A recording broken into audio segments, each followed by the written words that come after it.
In today's video, I'm going to teach you how to create anchor links in WordPress using Elementor.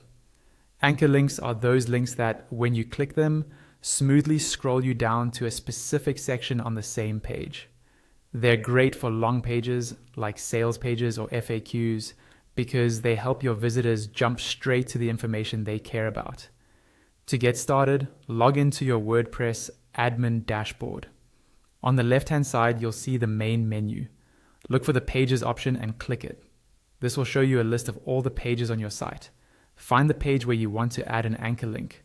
Hover your mouse over that page title and a few options will appear underneath it. Click on Edit with Elementor to open that page inside the Elementor editor.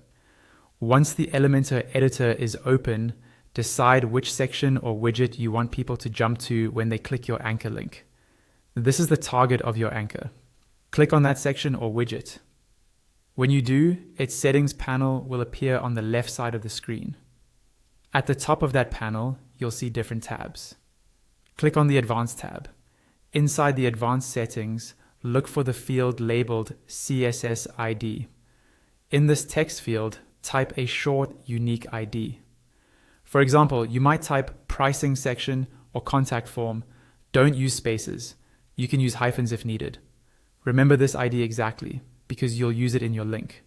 Now that your target section has a CSS ID, you can link to it from almost anything: text, buttons, or even menu items. In this example, we'll use a button.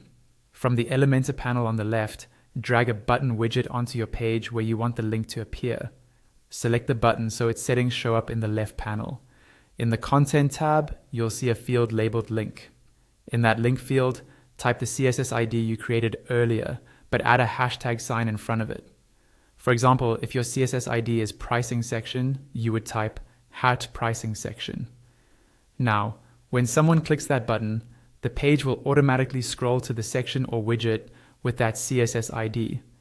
This creates a smooth, user-friendly way to navigate long pages. When you're happy with how everything works, go to the top right corner of the Elementor editor and click Update or Publish if it's a brand new page. That will save your changes and make the anchor link live on your site.